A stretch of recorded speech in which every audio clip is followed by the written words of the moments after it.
Hey guys, it's Carl from GuitarBreakdown.com, and today we've got a real quick lesson here.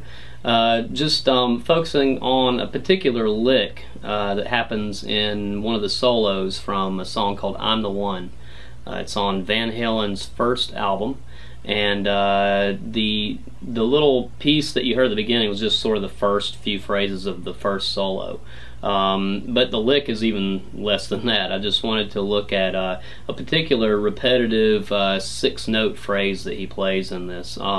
This is just sort of the first of hopefully a little series of these little tiny elements that are present in the Van Halen style that I'd like to take a closer look at, and hopefully if we break them down enough, you'll be able to apply them, learn them, and then manipulate them and apply them in your own playing. So anyway, let's get started with it and just take it note by note.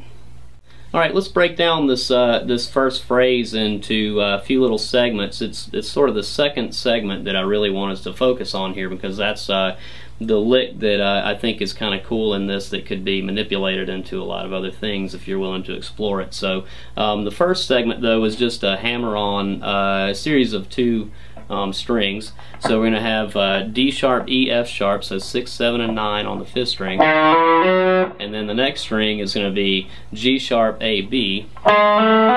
So pick once and hammer the next 2 on each string. Just triplets, and it works out great. So then the phrase that I was interested in focusing on here is the repetitive lick that comes after that. So it's going to be that lick starts at C sharp, and then a hammer on to D on the 3rd string, and then goes back to the 4th string for the B note, and that note's picked probably with a downstroke would be good. And then we're going to pick the next 3 on the 3rd string, which will be C sharp, D, E. So those are up, down, up. So the lick, that's kind of the whole lick, the 6 notes there. So we have,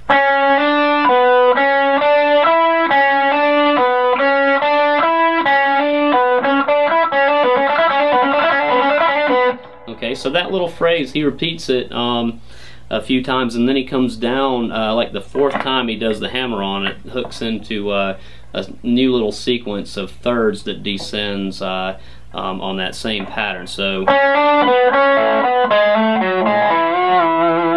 okay, so that's going to be C sharp to D, and then the B, just like we're about to start the lick over. But then that connects to goes back to the 3rd string, B, and then to A on the 4th string, and then B on the 4th string, so that's 7 and 9 respectively. Then to the 6th fret, G sharp, then to the A again on the 7th fret, and then to the F sharp on the 5th string, 9th fret, back to the G sharp on the 4th string, and then it kind of ends with this E that gets bent up a whole step and back down.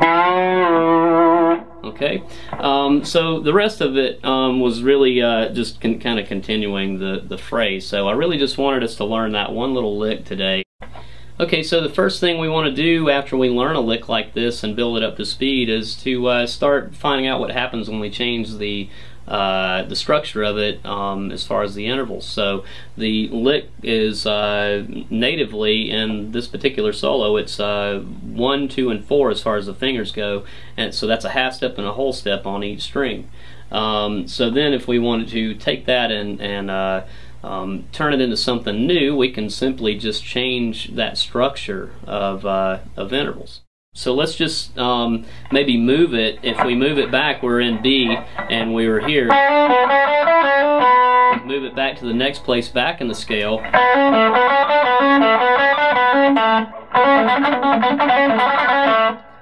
So then we've got that whole and half step on the third string, and that just gives us a different sound. In this case, the root, if we're thinking of the key of B, was actually on the is the first note on the third string. Okay, so so anyway, we could move that to all kinds of different places. We could move it up to a higher position in the scale. So now we've got, and we had this one, which was in on the one. If we move it up to the next place in the scale, we'll end up with 2 whole steps on the third string.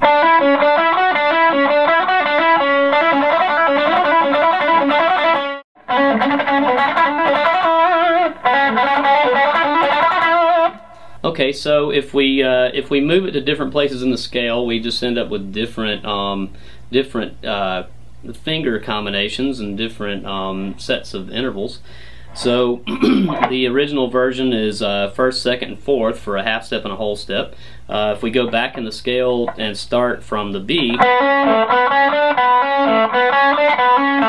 we end up with a whole step and a half step, so first, third, and fourth.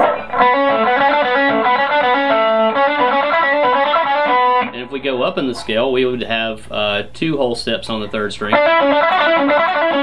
and that gives yet another sound. So you could even sequence it.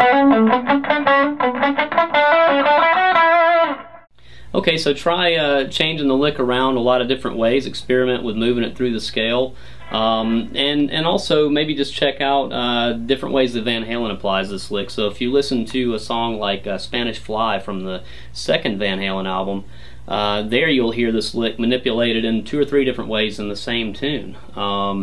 So anyway, just explore it. I think it'll be a really cool lick that you can improvise with, and it's a great little sound and fun to play. It also helps you to build your technique because of that speed burst thing. Okay, so that's our lesson today. Really short and hopefully to the point, and hopefully it gives you something to think about with that little lick, and explore it and manipulate it and make it your own, and I think it'll be something kind of cool to mess with. So anyway, we will see you again very soon here on GuitarBreakdown.com.